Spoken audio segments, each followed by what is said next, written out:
Как бы сказали там 100 лет назад, судари и сударыни, это наш очередной семинар, по-моему, по счету, вероятно, 25 июня.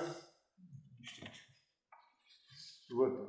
И я хочу представить вам первого докладчика и нашего уважаемого гостя, Маурисио Гадидо. Вот я списал несколько тезисов из его биографии. From your biography, few theses I will say to audience. Родился в Богате, Колумбия, в 1979 году, окончил университет в Лос-Анджелесе, университет, который называется Колумбия Лос-Анджелесский, получил степень бакалавра в области электротехники и физики, получил черный пояс по карате, right?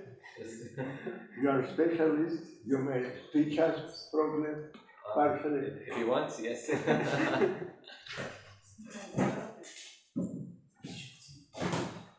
Прошел стажировку в Центре космических полетов NASA. Why you got some lessons in NASA? I don't understand. Are you going to be an astronaut? No. I did. I was there only for a summer as an internship. To be able to do some research in terms of magnetosphere. Значит, он не собирался быть астронавтом, но хотел получить некую практику общения с ближайшим космосом, а в частности изучать магнитное поле. Сфера исследований: космология, квантовая теория поля и информации, общая теория относительности, исследование сознания и философии сознания. Вот это очень интригует. Вот пару работ его я выписал, название «Математическая модель интеллекта. Веды и физика». Очень интересный наш сегодня гость и докладчик, very interesting guest and respectable speaker. So thank you, Mauricio, that you did with us. And we may start. Мы начинаем. Значит, у нас будет переводчик, да? Так что не очень быстро мы, может быть, пойдем, но...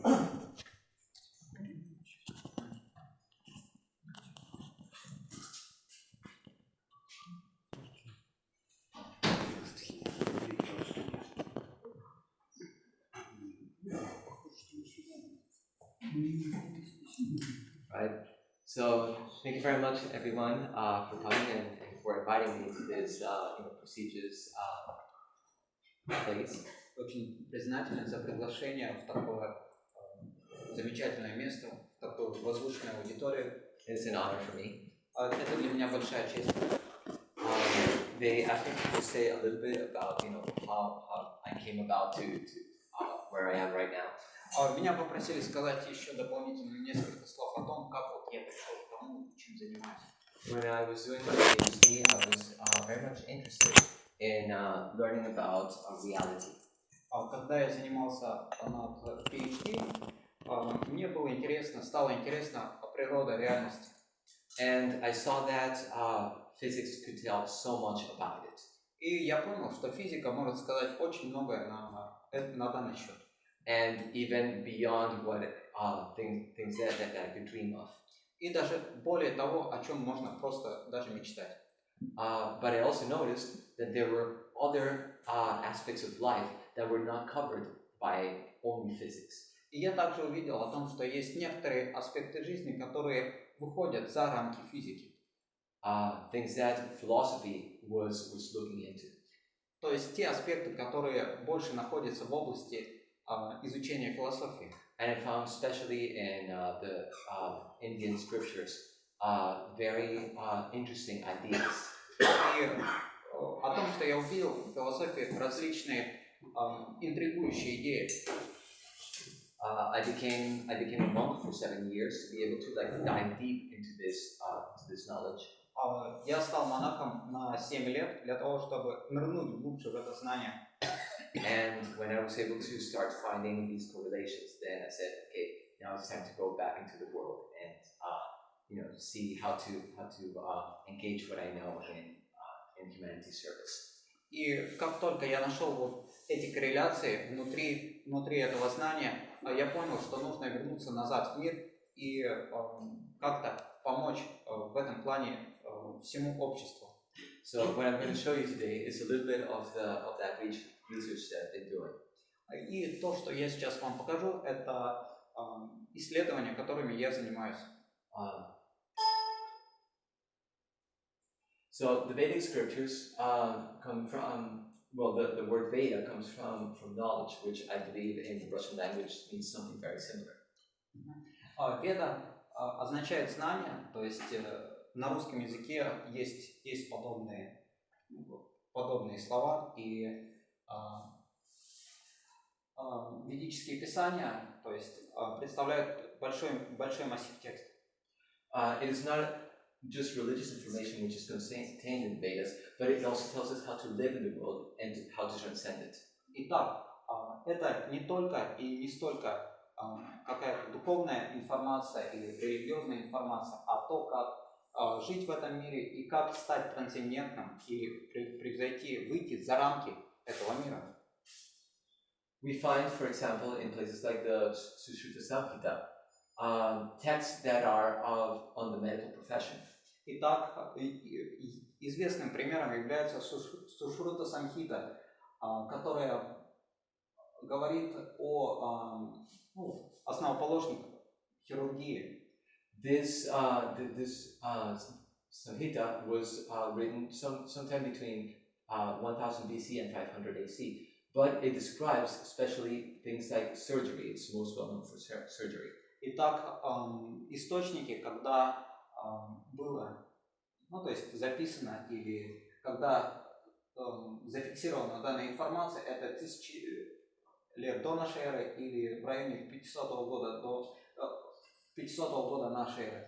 И здесь описывается как раз определенная хирургическая наука. It describes things like how to remove hemorrhoids, how to reconstruct a nose which has been cut off using a flap of skin from the cheek, and even things like eye surgeries and removal of kidney stones. Итак, в данном тексте описывается хирургическое удаление геморроя различных, то есть примеров операции ампутации или восстановления носа, который был, к примеру, отрезан, используя части кожи из области щек. We also hear about the number pi, which at the 4th century BC was known to some approximation. Итак, по поводу числа π, то есть оно было известно с определенной долей точности в IV веке до нашей эры. But actually, historically, the first exact formula for pi, based on an infinite series, was on this Tantra Sangraha, which is an astronomical text of around 1500 AD. Но исторически первая точная формула числа π была основана на как раз бесконечных рядах и описана в таком трактате, называемом Тантра Санграха, около 1500 года нашей эры. And because of that, right now, this series is called the regular Leibniz or the Madhava Leibniz. Madhava coming from Madhava of Sangha Grammar. И поэтому данные последовательности или ряды называются Грегор-Лейбниц или Мадава-Лейбниц, носят это имя. So the Vedas are a great source of inspiration. Веда – это огромный источник вдохновения. What I'm going to be showing you today is not really a proof that there were high energy particle physics in the ancient world. That's not what I'm going to show you. Следует ясно понимать, что я не буду показывать вам, что это является доказательством физики высоких энергий или элементарных частиц в древнее время. What I'm going to show you are interesting ideas about the nature of the world looked at from a different perspective. То, что будет как областью или докладом, это интересные идеи по поводу природы данного мира. we can see, how people have gotten interesting ideas from the Vedas in the life of Mendeleev. И я постараюсь показать о том, как ученые привнесли эти идеи в научные открытия на примере Менделеева, Дмитрия Менделеева. I guess some of you have heard about Mendeleev. Я так предполагаю, все слышали здесь о Менделееве. Yes, So we got this from school. very good. So Mendeleev, he published his famous table with Meyer in 1869, and he was most distinguished, especially because he was able to predict qualities of ecosilicon, eka-aluminium, eka-boron, which are now called germanium, gallium, and scandium. Итак, Дмитрий Менделеев и Мейер опубликовали в 1869 году практически одинаковые таблицы, периодические системы. И Менделеев, он известен или выделен и почитается за то, что он предсказал качество экосиликона, экоалюминиума и экокарбона. Соответственно, Германия, галлиум, скандиум. Yes. So the question is, where is he getting these names from, which are, have these eka, dva, tri. These are prepositions which are from the Sanskrit language. Итак, интересно, откуда он взял вот эти приставки эко, силикон, экоалюминиум? Откуда, что было источником его вдохновения? He was actually wishing to honor Panini, which he was a great Sanskrit scholar of grammar. Менделеев хотел прославить Панини, который является известным ученым в области санскритского, как раз санскрита. Many of you know that Mendeleev got his idea for the table from a dream. Многие помнят, что эта периодическая система приснилась Менделееву. What is a little bit less known is how he got the idea for the dream. Но чуть менее известно то, как он получил эту идею для сна. It is said that when Mendeleev was at the University of St. Petersburg, writing his book on the elements, he had a colleague just in the Sanskrit department whose name was Otto von Bödlich. Итак, у Менделеева, когда он был в Санкт-Петербургском университете, был коллега Отто фон Бödlich, который занимался санскритской поэзией и грамматикой. And he was writing also a dictionary from German to Sanskrit at that time. И в то время он переводил или составлял, компилировал словарь как раз вот переводов с немецкого и санскрита. So he showed him this table of the Sanskrit alphabet, which shows the letters in increasing phonetic complexity. Итак, он показал Менделееву данную таблицу санскритского алфавита, на которой показано усложнение звуков санскрита по мере увеличения периодов. And then after that, Mendeleev got his dream. И после этого Менделеева как раз вот посетило озарение по поводу периодической Where системы. all the elements were arranged very much like the ones in the Sanskrit alphabet for the letters. Когда данные периодической системы были структурированы согласно вот этой грамматике, этой системе. So we see that whether you get your ideas from a dream or maybe even from Sanskrit, it's always a good idea to keep your mind open. То есть неважно, откуда приходит вдохновение или те или иные откровения, важно, чтобы вы могли, мыслить широко и быть открыты новым идеям. So let's see some of the ideas that the ancient Indians had about atoms. Да, давайте посмотрим по поводу идей, которые в Древней Индии были относительно атомной теории. Similar to the Greeks, they talked about atoms of earth, fire, water, and air. И в соответствии, общей с греческой философией, говорили о 5 первоэлементах. which create composites. Которые могут создавать композиты и соединения между собой.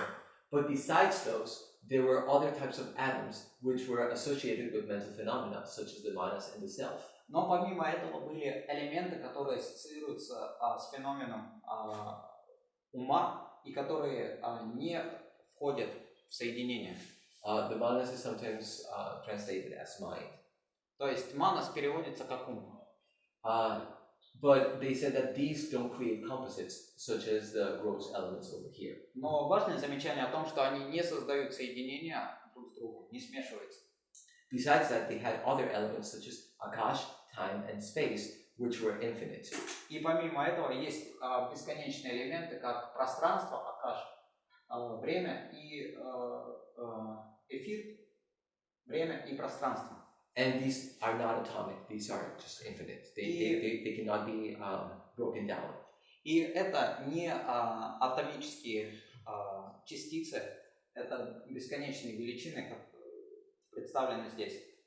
Now, the interesting thing is that when they talked about all of these atoms over here, they treated all of these substances in the same way, talking how they possess properties, they exhibit relationships, and they're all knowable in some way.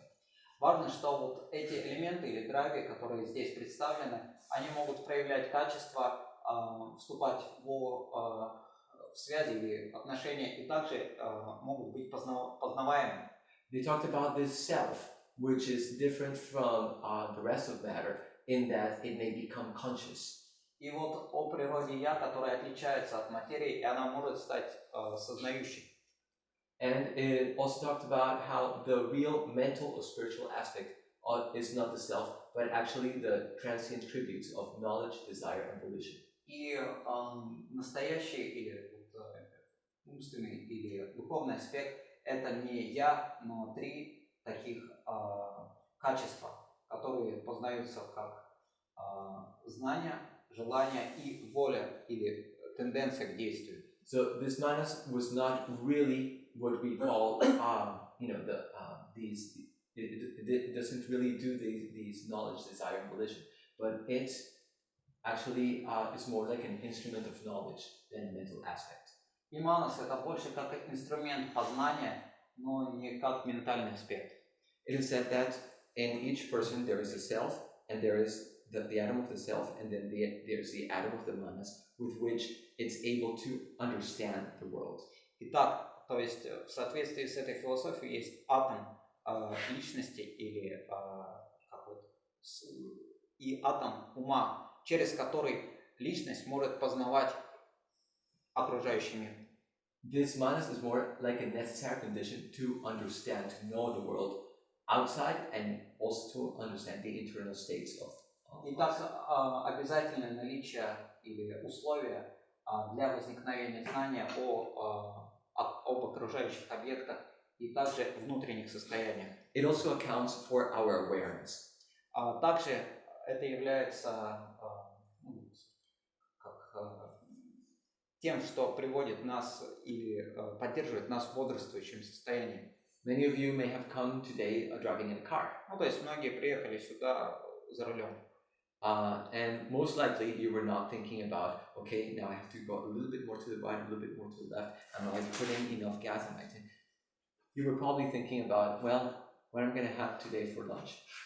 То есть, когда вы добирались сюда, вы не думали слишком много о том, как рулить, как нажимать педаль газа или отпускать, вы думали о каких-то своих делах. What Vaisheshika would say is that the manas was at that point looking at something else. Итак, Вайшешика говорит несколько о другом аспекте бытия.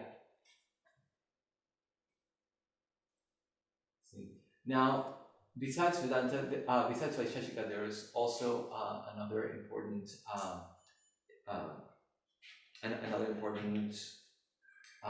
philosophical tradition in India that is called Vedanta. Итак, помимо Вайшешики есть другая традиция, которая называется Ведантой. The tradition that I follow is based on Vedanta, so that's why I'm going to be speaking a little bit more about that. Традиция, в которой я нахожусь, она относится к Веданте, поэтому позвольте мне рассказать несколько больше в данном аспекте. For Vedanta, manas is not atomic, but it's actually middle-sized, meaning that it has an extended form in space. В данной системе манас имеет несколько увеличенное пространство, что это более расширенная структура. And this manas is actually part of something much bigger that is called the internal instrument, which also includes the intellect and the material ego. Итак, манас является структурной частью как раз вот внутреннего такого инструментария, который также включает в себя разум и ложное эго. Besides that, we can see here a little bit more about the elements and how Vedanta, and specifically the Srimad Bhagavatam, which is based on Vedanta, talks about the elements. Итак, здесь мы видим квантовую теорию поля и возможные как раз корреляции с ней философии Веданты. I will make a possible connection here, and again, I'm just giving a possibility of how to connect these two. Да, еще раз подчеркну, я здесь говорю вот о некоторых таких возможных точках соприкосновения. It is said that from sound, which is a subtle element, tanmatra, the sense organ of the ear and the mahabhuta, or the gross element of space, came about. Итак, из звука, который является танматрой или тонким элементом, происходит пространство или эфир, который является грубым элементом махабхуты. From space and sound combining, they created the tanmatra, or the subtle element of touch, which created the sense organ of skin and the mahabhuta, or gross element of air. Из композиции как раз вот эфира и звука появляется чувство прикосновения, которое дает кожу и воздух. Going all the way up to the grossest element of earth and odor and the nose. Итак, далее следуя, мы доходим до качества проявления обоняния, где первым элементом является земля. Now these tanmatras, these subtle elements, they convey information to the mind. Итак, эти танматры, они делают, они поставляют информацию уму. And these mahabhutas, right here, these gross elements, they are the substratum for the tanmatras. И махабhuты, они поставляют информацию для познания. So now, when we talk about the tanmatras, they're not specific sounds, they're not specific tastes, they're not specific smells. Итак, танматры, которые здесь представлены, это не являются конкретными запахами или формами или элементами. There's said to be more the potentiality for taste, the potentiality for smell, the potentiality for sounds. Скорее, это включает в себя потенциальную возможность или потенциальную вероятность воспринять данный звук или запах или образ. It is the gross elements, the specific gross elements which are in atoms that have the specific sounds, the specific taste, etc. То есть определенные компоненты, которые обладают конкретными запахами, вкусами, образами и так далее, звуками. Now, anybody who has studied or even heard about the quantum mechanics will understand that there's a very interesting correlation here between this potentiality as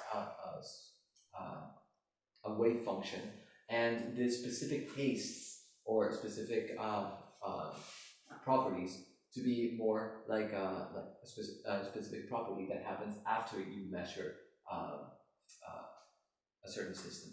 Итак, здесь можно привести такую очень интересную аналогию между потенциалами и графиками потенциала вкуса и определенных как раз проявлений. То есть в атомах можно провести данную корреляцию, как вот здесь есть вероятностная функция распределения и приходящая, как она изменяется при измерении.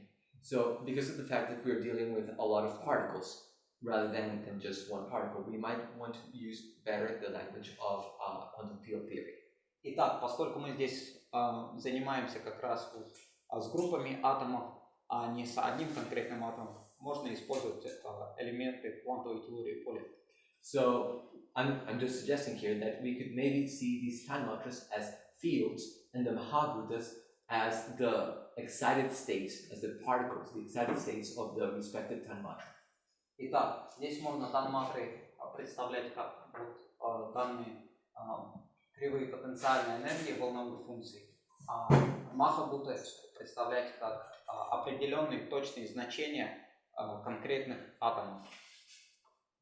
Also, here's another part, that goes before this sound and things like that, where it talks about how pradhana, which is the very basic element in the universe, starts going down and differentiating itself into things like the material ego, like intelligence, the mind, and also these tanmatras and mahabhutas down here. Итак, в данной схеме можно представить развитие элементов как из прадханы, который является предшественником или ранним предшественником, проявляется махататва и проявляется танматры в тонком и грубом виде. This, if you look at the structure, it looks very much suggestive of something like the spontaneous symmetry breaking that you find in the different forces, the elementary forces of this world. Итак, схематически можно провести некоторую такую аналогию о том, как развивались события в ранние периоды жизни Вселенной, как из-за спонтанного нарушения симметрии были выделены различные физические силы. Now, one thing that you could say is, well, there's not so much information about how this differentiation happened here.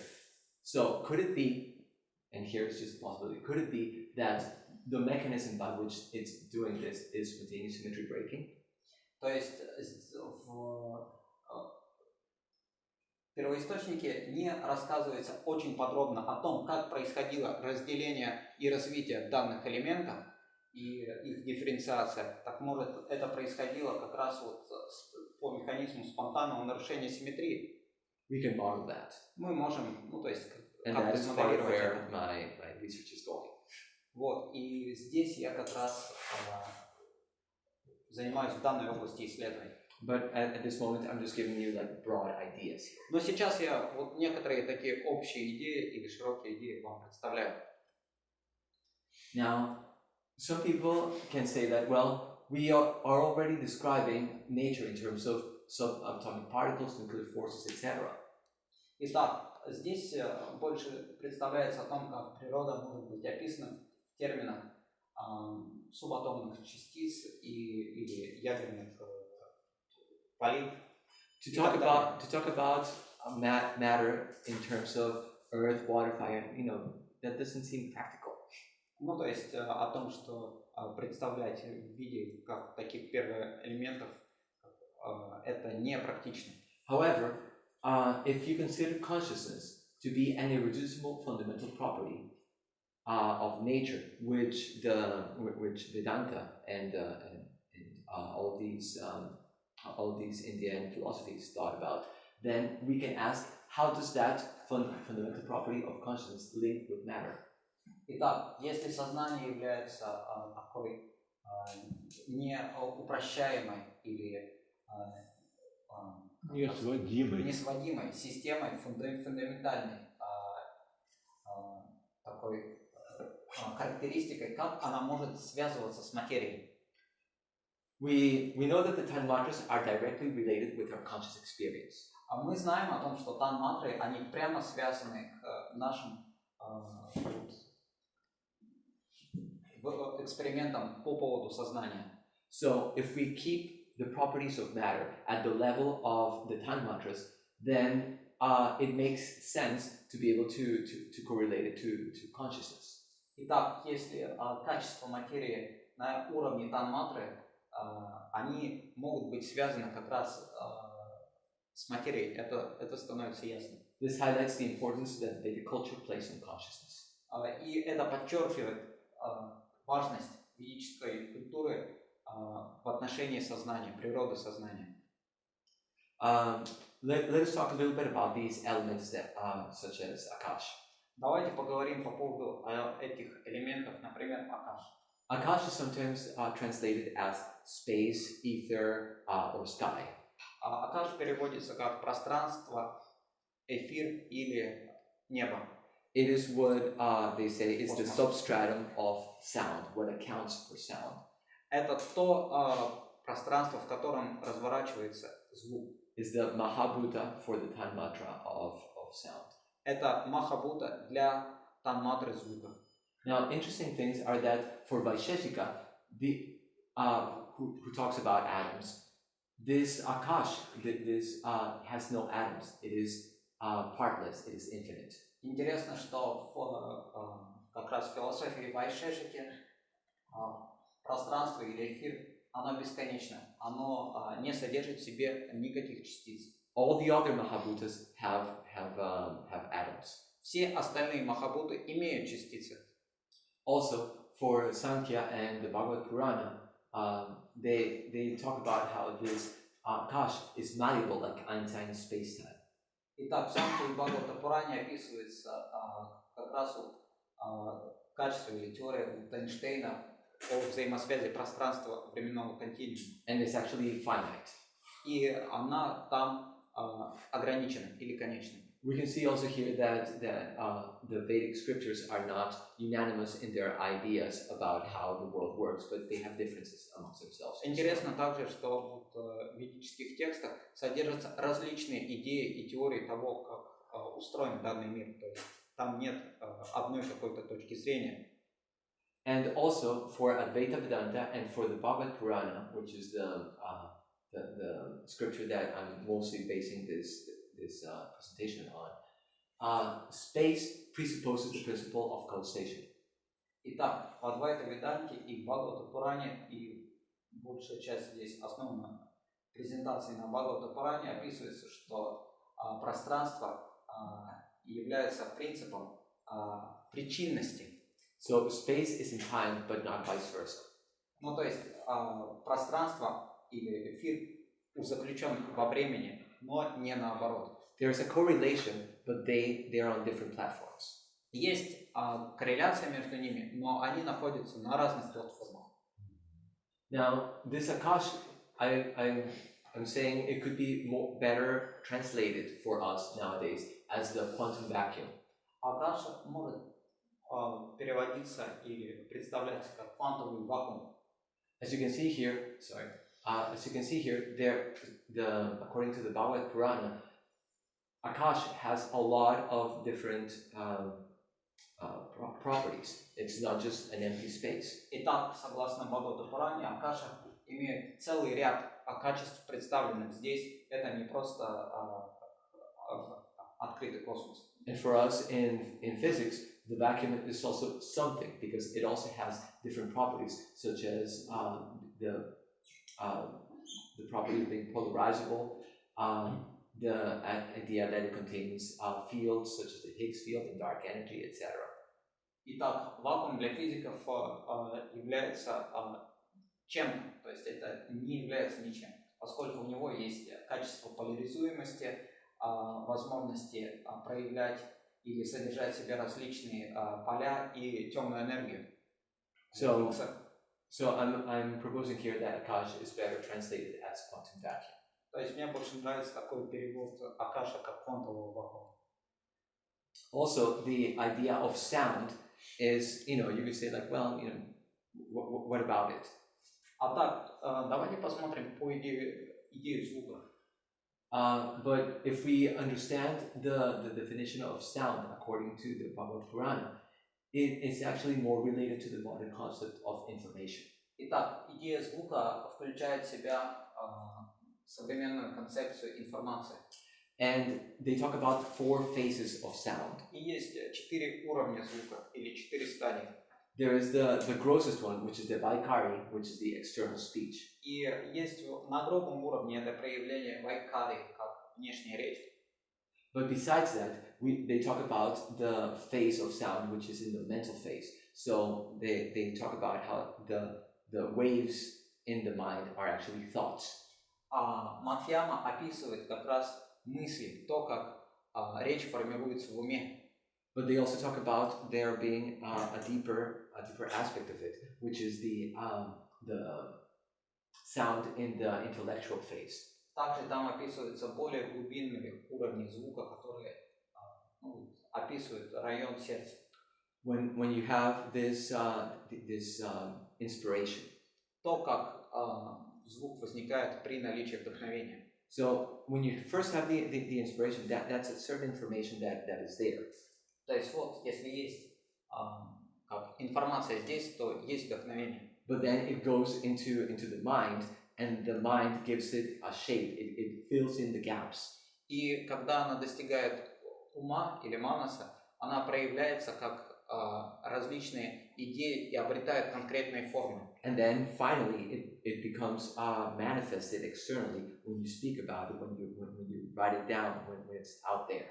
И в конечном итоге проявляется и раскрывается в виде конкретных речей или поступков. There's also a deeper aspect of it beyond the inspiration, which is the prana phase or the life force. Итак, до этого есть более тонкий аспект проявления звука, который является фазой праны. That is where the Vedic mantras come from. They start at this phase of prana. Это то, где происходят или находят начало ведические мантры на уровне праны. Now, there's also something very interesting, and it's the fact that if you see here, sound gives rise to space. Вот здесь мы можем видеть в самом начале схемы о том, что звук он порождает пространство. So, if we translating sound as information, and if we are translating the akash as maybe space or vacuum, then we will see that this is a very interesting idea that is right now a hot topic in physics. Итак, если мы будем переводить как раз эфир как такой квантовый вакуум, можно прийти к очень интересным идеям современной физики. Some of you may have heard about the holographic universe or the quantum loop gravity, which describe how information gives rise to space-time.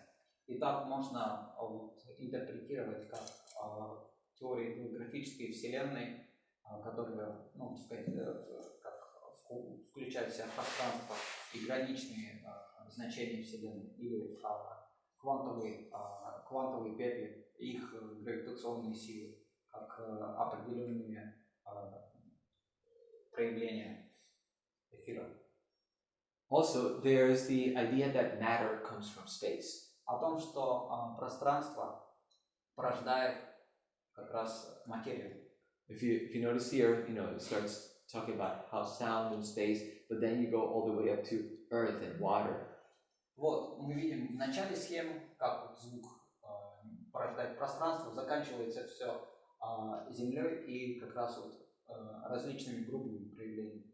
So this idea that Akash generates the other gross elements has been, in some ways, looked at with the ideas of geometry dynamics. А Акаша порождает другие грубые элементы, геометрия динамики. It was specially formulated by Einstein and then by Wheeler. Ну, то есть Эйнштейном и Виллером было это сформулировано. They had some successes, but there was difficulty after some time because, especially trying to incorporate spin half particles. Там было, ну, то есть возникли некоторые сложности как раз с интерпретацией размера величины спина. Это 1/2. One could say that geometry dynamics tried to go straight from space to Earth, but maybe here's a possibility. Maybe it would be easier to see how it goes to air and to all of these other elements first. А в данной теории геометродинамики старались прийти напрямую от эфира или пространства к Земле, но, может быть, более простым является сначала посмотреть первое превращение в элемент воздуха. Let me talk a little bit about air. Давайте немножко поговорим о воздухе. We're translating vayu as air, but there may be something more to that word. Ну, то есть мы как привыкли считать или переводить воздух как ваю.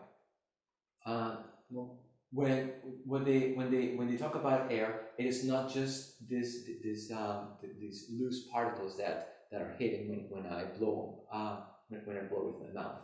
Ну, то есть это не только как движение частиц, которые возникают при дыхании, ну, то есть выходят как пар. It is linked with all types of movements and currents. Это связано со всеми типами движения и со всеми токами. Including the ideas of the chi or the ki that martial artists are using in order to like exhibit incredible powers. И также это включает в себя и смотрит, и можно найти в китайской философии понятие энергии чи, которые, к примеру, развивают в различных видах восточных единоборств, давая совершенно такие потрясающие результаты. Also, this air that they talk about is very much linked with the movements of the mind. Итак, вот этот эфир, который здесь проявляется, он также может описывать природу действий ума или движения ума. And also, they talk about arrows that attach heavenly bodies to the pole star. И также как такие воздушные веревки, которые включают или являются связью, невидимой связью с полярной звездой. So what are they really talking when they're saying air? Вот на самом деле, что можно представить, когда мы произносим и говорим о первом элементе воздуха. These are things that have to be researched. То есть эти вещи, их следует изучать. Also, the idea of fire is not our common idea of fire.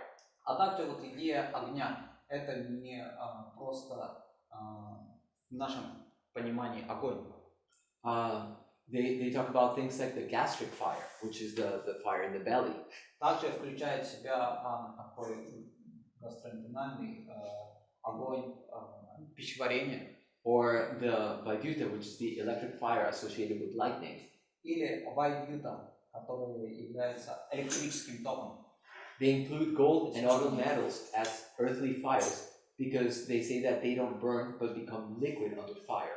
Или золото или другие металлы, которые являются проявлением такого огня Земли. Они не горят, но становятся текучими при нагревании.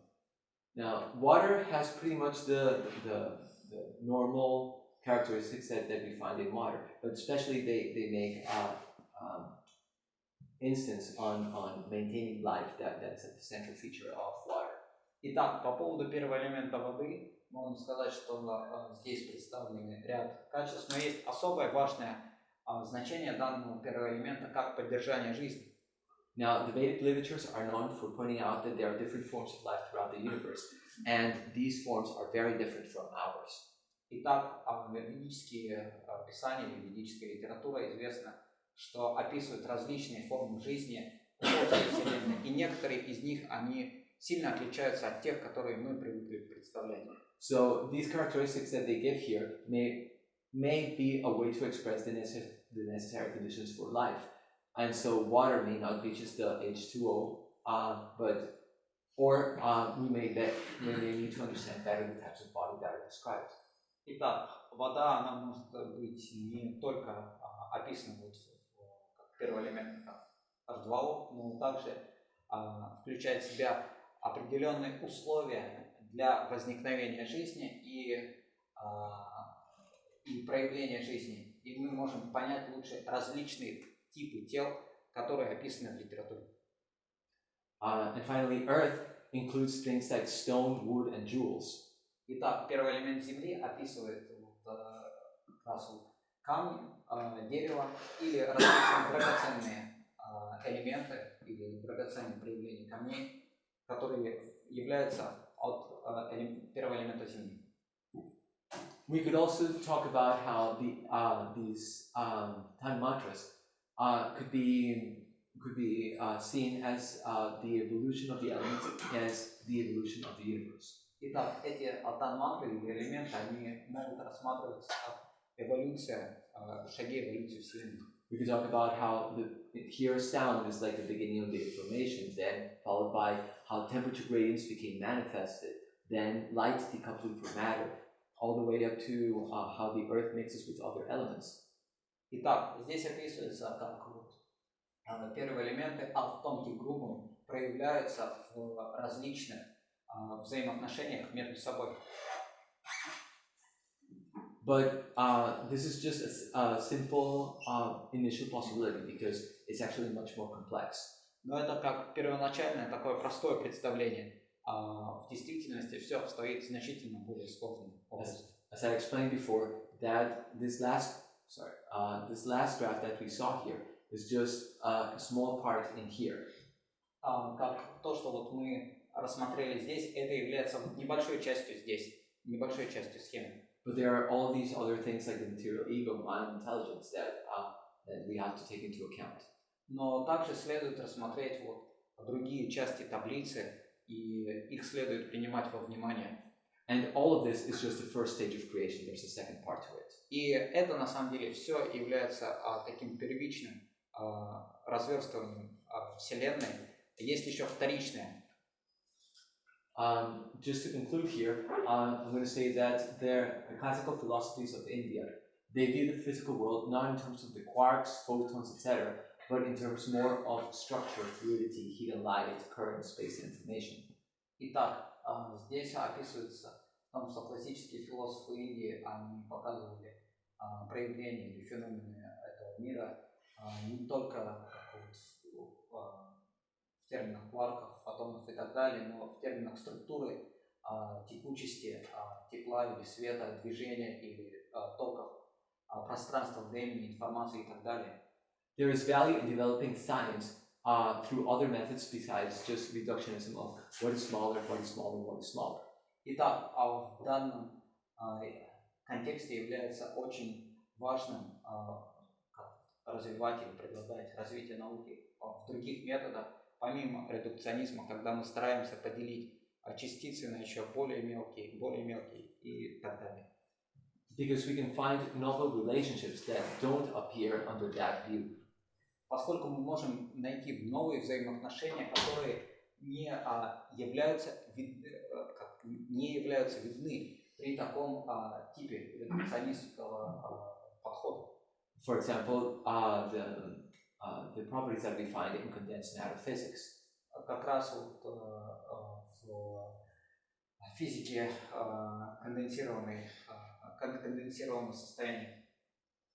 So I'm just going to leave you here with 3 quotes from very important scientists. Так, хочу познакомить с 3 цитатами известных физиков. From Robert Oppenheimer, access to the Vedas is the greatest privilege this century may claim over all previous centuries. И он говорит, что доступ к Ведам – это величайшая привилегия данного века, которая может быть преимуществом ко всем предыдущим. From Heisenberg, after conversations about Indian philosophy, some of the ideas of quantum physics that seemed so crazy suddenly made much more sense. Heisenberg говорит о том, что благодаря квантовой физике те идеи, которые казались безумными в прошлом, сейчас находят значительно более смысл. And from Niels Bohr, I go to the Upanishads to ask questions. И Нильс Бор, я обращаюсь к Упанишадам задавать вопросы. Thank you very much. Благодарю за внимание.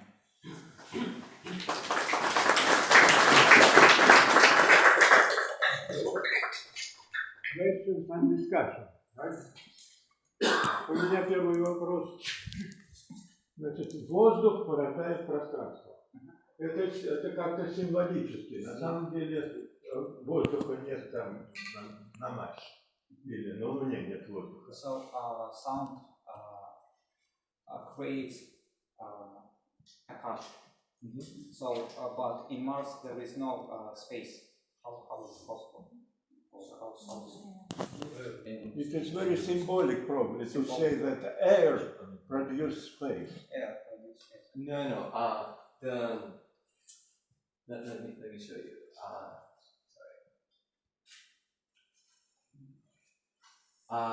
From air and touch, form comes about. Sound is much before that. Sound and space come. From sound and space you get touch. From touch you get air. Вот небольшое уточнение, то есть звук находится позже, а перед этим находится пространство, и до этого первый элемент звука. Пространство раньше звука, да? So space is before sound, yes? Sound is before space, but as I mentioned, sound is not necessarily just with the vibrations of air. Но звук, важно понимать, что это не обязательно только вибрация воздуха. Because air comes much later. Any vibration, any oscillation can be. What I'm proposing is that it could be more like information. Что, ну, то есть вот мне более близко, это как проявление информации. So Information may be energy. yes, it could be energy. The overall concept of energy can be in fine manifestation and in more rude. So I think that instead of sound, you better use the concept of energy.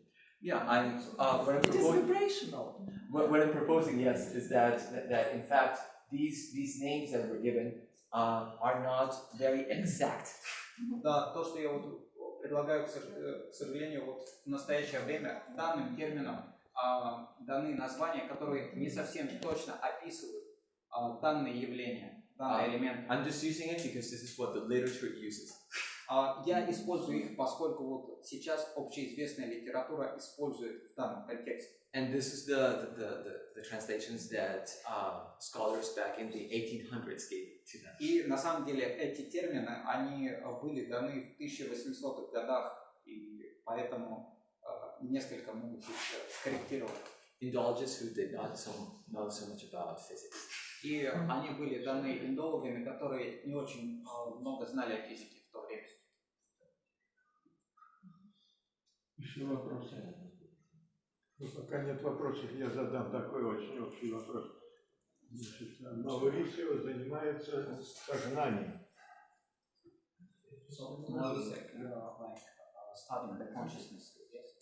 That's part of my research, yes. С вашей точки зрения, вы эксперт в этой области, сейчас говорят об искусственном интеллекте. Будет ли создан электронный человек? You're an expert in this field, so will be created that artificial human or artificial brain, artificial intelligence will be created like an electronic man. Well, if we look at if we look at the elements here, we can see that the material there are material elements such as mind, intelligence, and false ego, and material ego.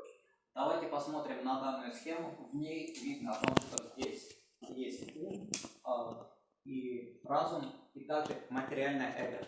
So these are intellectual aspects. Это проявление как раз интеллекта. And В том понимании, как мы привыкли. but this is totally just subtle matter. Но это такие тонкие проявления или тонкие элементы. So you could create a robot that has a mind that is very much like ours, an intelligence that is very much like ours, and an ego that is very much like ours. Можно создать робота, который будет иметь ум, очень похожий на нас, разум, также похожий или имитирующий нас, и ложное эго с подобными качествами. To the point that you will never be able to know whether this is really a robot or a person. До того момента, как вы не сможете отличить даже робота от живого человека. But to be able to talk about the consciousness, the self-awareness, like the feelings. Но по части того, как смотреть по самоосознанности или осознанию себя, that can only come from the self, Это может происходить от нашего внутреннего «я», the Atman, атман, the soul. душа, другими словами, That сознание. is a fundamental property that cannot be created by electrons. Это фундаментальная часть, которая не может быть создана искусственно. But everything else you can, Но все остальное можно создать, в этом проблеме. to the point that you wouldn't know. До той степени, что вы не сможете различить робота от живого человека. Но если не можем различить, то и нечего говорить о душе. Зачем она нужна? If we cannot distinguish between robot and a living man, what to speak about the soul? Why does it need to speak about consciousness? That is a very good question, and that is the problem of the third person, first person experiments. Итак, это на самом деле очень хороший и очень важный вопрос, и он затрагивает проблемы экспериментов от первого лица или от третьего лица. The problem with these experiments, when you talk about the self, is that at some point you just come to the conclusions that, well, I don't even know if anybody else exists except myself. То есть, используя эти эксперименты, можно вспомнить известный такой случай или афоризм о том, что как вот можно доказать существование кого-то, допустим, помимо своей личности. Chinese philosophers have been talking about this, for centuries.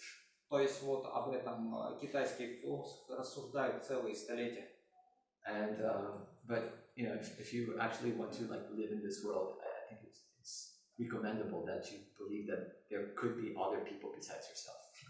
Но поскольку вы живете, то есть практичным в этом мире является рассмотрение того, что существуют другие души или как сознающие существа помимо я. I'm just saying that according to this philosophy, they do believe that there's more than just me in the world. Итак, в ведических писаниях описывается о том, что есть живые существа, разнообразные живые существа помимо меня и помимо я. And these selves, they are the source of consciousness. И вот эти сознающие я являются источником сознания. This consciousness does not allow itself to be put in terms of mathematics, such as all of these other elements. И эти сознающие частицы, они не могут быть описаны данными грубыми элементами. It has a different nature to it. У них природа отлична от этого, то есть она трансцендентна. And there are methods that they give, including meditation and others, by which you can begin to have experiences of this other type of substance in the world. И существуют методы, которые способны проявить или выявить наличие этих элементов и начать взаимодействовать с ними, такими как известными методами является медитация. The Vedic knowledge is very much about inquiring and doing the experiment for yourself, not just believing things. Ведические тексты, они очень придают большое значение тому, как человек вопрошает и то есть является любознательным по отношению к этому миру. Very good question. Очень хороший вопрос повторился. Еще есть вопросы? Если пока еще нет, сейчас, когда я задам еще последний, может быть, вопрос. Да, я сейчас. Следующий будет так вопрос. Вот когда я учился в школе, у нас было какой-то в истории, по-моему, нам давали понятие о ведической философии. Вот Бхагавад-гиту я знаю со школы, что эта книга есть и какие-то элементы в ней преподаватель мне рассказывал. Считаете ли вы, что сейчас в школах следует знакомить учеников более широко с ведической философией? When I studied at school, I learned from teachers about Bhagavad Gita, so and knew it from school. Is it good that modern students will be available or will be studied or will be learned with Bhagavad Gita and teachings of Bhagavad Gita? Totally. Bhagavad Gita it is said to be like the ABCs of Hindu thought. Итак, да, действительно, Бхагавад-гита это как азбука или словарь мысли, ведические мысли. Oppenheimer used to read it. Oppenheimer used to read it. Oppenheimer used to read it. Оппенгеймер любил ее читать регулярно. So it really opens up the mind to like very new ideas. То есть она реально открывает мир новым идеям. Стоит в школе давать понятия об этой философии. So at school it should be studied also. Totally. Да. Следующий вопрос. Вот такой вопрос. Я правильно понял, что вот согласно ведическим писаниям, представления вот об эфире, они совпадают с представлениями современной физики, да, ну вот там темной материи и прочее, вот эти вот корреляции находятся. А про другие вот элементы, такие вот корреляции есть? Я не очень понял, было бы интересно узнать. You told us about a correlation between ether and different quantum physics aspects, but what can you tell about other elements and their correlations in contemporary modern science? It's a little bit more difficult from what I see. То есть с той точки зрения, которой сейчас у меня есть, это сложнее, несколько сложнее. So some elements there's much more information about them. Поскольку вот о других более грубых элементах значительно больше есть информация. For example, from air, it seems that you might be able to translate it better into things like currents. Из воздуха как раз там есть первые элементы, которые связаны с токами, различными течениями. Maybe you could translate it like into different types of like probability currents or electrical currents or thermal currents. То есть могут быть различные вероятностные токи или течения вероятности возникновения различных более сложных распределений там. But much more research has to be done. I'm just like beginning to open up, books and understanding what these things are. Но следует значительно более интенсивно изучать данные направления, чтобы найти и проверить данные корреляции. And I'm just one person who knows, like if somebody else also starts looking into this, what they will see. И, то есть мои возможности ограничены, но кто-то другой может взять эти идеи и развивать их, пожалуйста. Еще? Пожалуйста. А вот Маурисио сказал, что он 7 лет находился в монастыре, да, то есть вел монашеский образ жизни. А вот испытывал ли он на себе состояние медитации? И, может быть, какое-то состояние измененного сознания? Именно такие вещи. Какие идеи, может быть, приходили в этом? You lived 7 years as a monk in a monastery. Did you feel a meditation state of mind or altered state of consciousness or some other deep thoughts? So can you share your realizations at that period? So the very beginning of meditation allows you to really begin to see a difference between what is your mind, your intelligence, your ego, and yourself. That's like the very beginning of meditation. Очень интересный такой аспект, что в самом начале медитации вы становитесь способны различить ваше познающее «я» от ума, разума, ложного эго.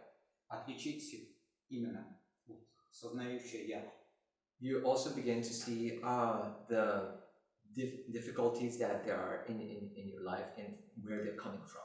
И также можно увидеть сложности, откуда они возникают в жизни и их взаимосвязь между собой. In Sanskrit, it is called anartha, that which is unwanted. А в санскрите есть этому специальный термин. Их называют анарха, или означает то, что нежелательное. And you have to begin to work through these things to clear it out. И ты начинаешь работать с этими вещами, устраняя их из сознания. And you begin to see that path clearing out. It is explained further stages where you begin to have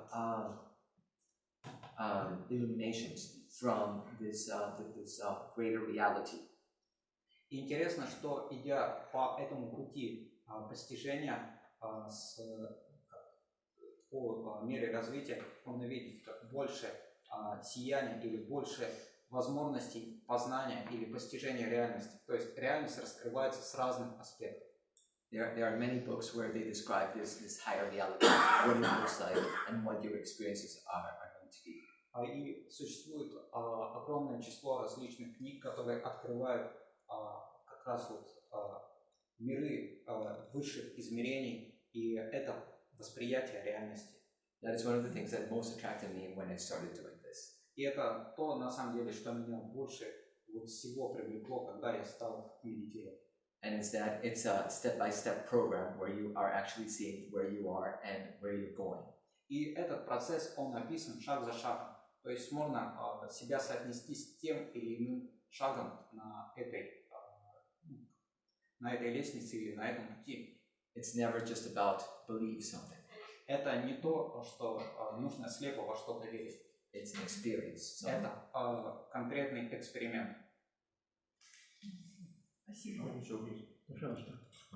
Вопрос следующий. Вернемся к теме искусственного интеллекта. Как вы считаете, сейчас искусственный интеллект, он делается по аналогу человека, да, то есть это разум, тело, ну, как вы сказали, это душа. А на каком этапе сейчас находится изучение души человека? Мы изучаем темную материю, космос и все, очень многое в наше время, да, но насколько изучена душа человека? Чтобы создать искусственный интеллект, я считаю, что это сугубо моя индивидуальная точка зрения, что нужно изучить душу. И тогда, возможно, у нас будет глобальный прорыв. So we are studying and putting a lot of efforts of studying artificial intelligence, mind, material effort, and also studying cosmos, different aspects of cosmos. But we are not studying the soul. So a real breakthrough can be made when we start studying the soul as itself. Yes, I completely agree with it. Да, я совершенно согласен с этим утверждением, что следует изучать душу. The reason why we haven't done it so far. И как вот причина того, что мы здесь не слишком продвинулись, was because back in the time of René Descartes, when he began to talk about, well, you know, there are these two different substances, the mind and the body. Исходит к временам Рене Декарта, когда он стал разделять ум и сознающее я. There came a point where he didn't know how else to take it forward. И он не знал, к чему, ну, то есть к чему это приведет в дальнейшем. So they just kept on going with the idea, you know, that everything is just matter.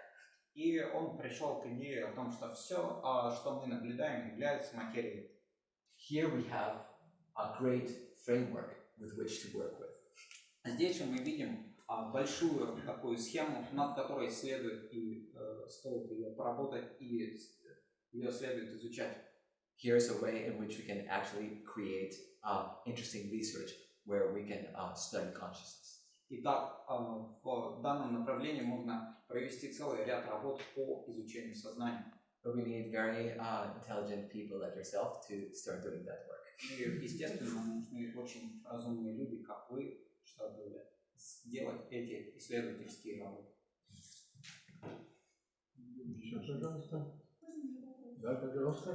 Скажите, вам не кажется, что это такое неустранимое противоречие, потому что индийская философия была направлена внутрь, то есть на человека, а физика, она как бы смотрит вовне, да? И поэтому индийский философ, он все видел через призму собственной личности, да? А физик видит с помощью каких-то приборов. И это вот противоречие, оно неустранимое, поэтому вот эта аналогия, они, мне кажется, не сильно работают. Don't you feel that there is a irreducible contradiction between Indian philosophy that is naturally going inside ourselves and physics that it is exploring and knowing about outer space, and that in Indian philosophy you study from the inside and inside feelings, and in contemporary physics, physicist is exploring the experiments by the observing the different equipment and different devices, outer devices. Well, Indian philosophy does talk about going inside to be able to experience a lot of these things. Да, ну то есть в индийской философии многие вещи, они говорят о том, что следует постигать внутри. But as you just noticed from this whole presentation, they don't just talk about the inner experiences. Но как вот из всей этой презентации вы могли видеть, что вот индийская философия, она не говорит только о самоосознании. They have to talk about this outer experience. Там также говорится достаточно много о внешнем таком проявлении пространства. Because we are living in this world. Поскольку мы живем в этом мире. And we have to know how this world works in order to transcend it. И поэтому нам просто жизненно необходимо знать о том, как устроен этот мир. That is why it's not just something that talks about the inner life, but it's also about the inner life, the outer life, and how they connect. И, ну, то есть важно знать, как вот устроена внутренняя жизнь и внешняя жизнь, и как они взаимосвязаны. The work of the yogi is not just when he sits down to meditate, but it's actually in his waking life as well. То есть жизнь йога, она заключается не только в том, чтобы сидеть или медитировать. In that way, you're always performing some sort of spiritual work, whether you're meditating or whether you're out in the world. То есть, независимо от того, как йог находится внутри медитации или находится вовне, он также, ну, то есть, совершает определенную духовную работу. Очень хорошие вопросы. Если не короткий, можно? Пожалуйста. Спасибо докладчику, во-первых, за очень интересный доклад. Вопросов у меня очень много, я, наверное, не смогу задать. Во-первых, краткая ремарка к вопросу девушки. Действительно, все-таки в индусской философии это поле нескольких систем, и существует 6 классических систем философии. Но докладчик принадлежит, я так понимаю, как Веданте. Существует вот именно конкретно Санхья и Вайшешика. Вот они-то как раз реально описывают вот этот наш наблюдаемый мир. В меньшей степени капилляция человека. Да, Веданта, особенно Адвайта Веданта, вот да, здесь, ну скажем, здесь вот действительно, да, апелляция к внутреннему, она становится более существенным.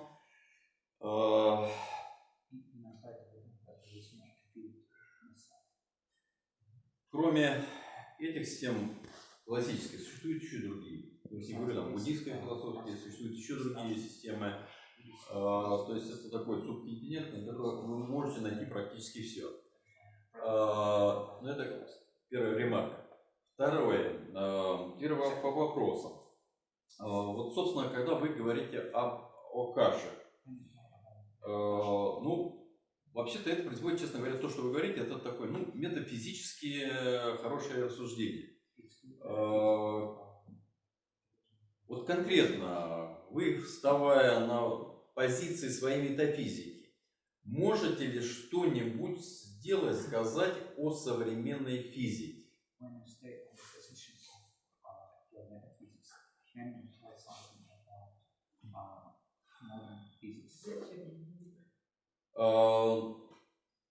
тут есть, ну, сейчас конкретный вопрос задам, действительно сложность, например, авакаши. Но то, что вот картиночка была, это такое квантово-механическое, я так понимаю, это квантово-механическая пена пространства-времени Уиллера была. Акаша.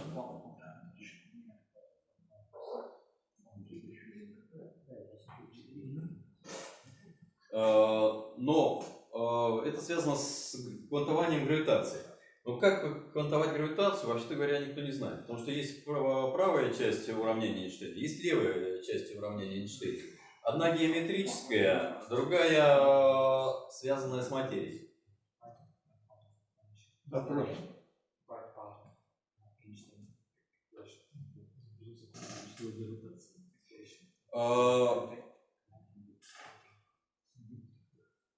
Когда вы квантуете пространство, материю, вы получаете гравитоны на фоне пространства-времени.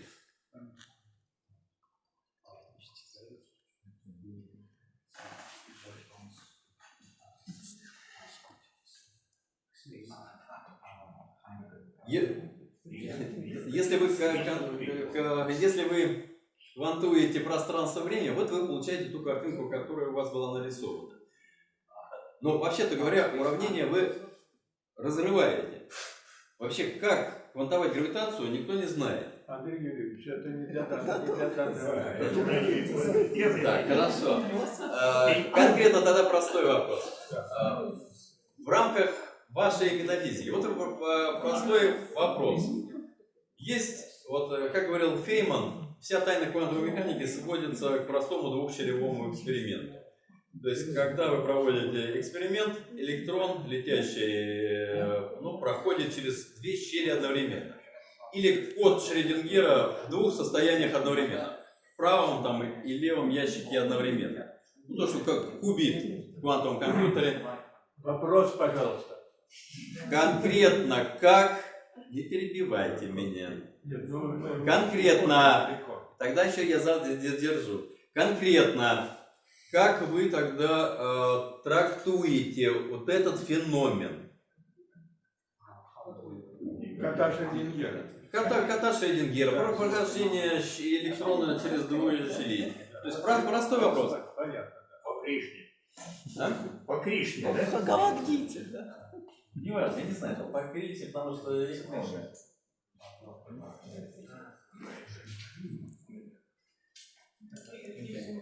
So, you're talking about the double slit experiment. This experiment has been a very big thing for physicists since the very inception of it. Ну, то есть этот как раз целевой эксперимент, это большое, то есть наглядное такое подтверждение физики с момента его проведения. There isn't a lot of information about quantum physics in the language of quantum physics in the Vedas. Есть на самом деле достаточно много информации о квантовой физике как на языке квантовой физики в самих ведах содержится. I've been looking for this question. Я, то есть их как раз ищу и в такие моменты как раз их стараюсь найти. I can tell you at least what I have found. I'm not going to be able to completely satisfy you at this moment, but I can tell you a little bit of what I have found. Я могу рассказать о том, что я сумел найти. Because you have to look for it in a different language. Поскольку, то есть следует их также рассматривать на другом языке, в другом рассмотрении. They talk about these time mantras, these subtle elements such as sound, touch, etc. Если мы вернемся как раз к тан-матрам или этим тонким элементам, see if I can go back to it. These time mantras, which have a potentiality. These time mantras here, they are in a state of potentiality. вот тан-матры, находясь в данном состоянии, они могут иметь определенный потенциал, боевой потенциал. They're said not to be exact tastes or exact smells or specific smells, etc. Итак, они могут быть не конкретным элементом или проявлением какого-то качества, например, звук или вкус или форма. But it is said that the Mahabhutas, the specific atoms of gross elements, such as earth, water, fire, and air, they do contain those specific sounds, those specific tastes, etc. Но интересно, что есть вот такое проявление, что махабуты, они включают в себя точные конкретные проявления этих характеристик. Now, the way that one goes into the other, I've said that could be seen as the one is the excited states of the other. Итак, то, как переходят одни элементы в другие, это может происходить через возбужденные состояния. At this moment, what I see is that there's a way to connect the language of Samkhya with the language of quantum mechanics. Ну, то есть о том, что здесь можно сопоставить, как вы говорили, Самkhью с языком квантовой механики. I haven't seen much about the mechanics of how these things interact with each other. И я не нашел много информации о том, как данные элементы или превращения происходят. But I've seen that right now physics can tell a little bit more about their interaction. Но я вижу, что сейчас физика может сказать несколько больше об этом взаимодействии. I would think that if we go a little bit more into the research of these Tanmatras and Mahabhutas, we might find the reason why there is that collapse of the wave function.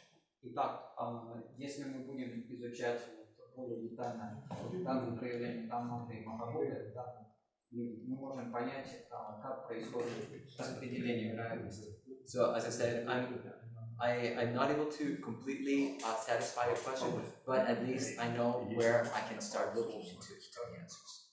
Я, к сожалению, не могу полностью удовлетворить ответом на ваши вопросы, но я могу знать, где я могу посмотреть, чтобы найти лучше. Вы танматры от элементов отделяете или нет? Do you separate tanmatras from elements or not? It is said that the Tanmatras, they came before the elements. Говорится о том, что танматры возникли до. So, but they now inhere in the elements. Но сейчас они также присутствуют внутри этих элементов. Так, коллеги, значит, у нас время течет, и я вот попытаюсь коротко для более широкой аудитории ответить на вопрос Андрея Юрьевича вот по этому поводу. Значит, частица распределена по квантовой механике в некотором пространстве, и только эксперимент показывает, где она находится в данный момент. Это вот вопрос, через какую щель проходит электрон. Вот я расскажу анекдот, достаточно известный, который отвечает на этот вопрос достаточно наглядно. Пришел молодой сотрудник в лабораторию. Профессор дает ему конкретную работу рассчитать вот отсюда сюда, с какой вероятностью мы найдем нечто. Молодой сотрудник говорит: ну позвольте, я вот считаю, но я не понимаю, каким образом частица распределена по пространству, а потом мы ее находим только в одном месте. Ответ профессора: заткнись и вычисляй. Так, давайте сделаем перерыв. Давайте.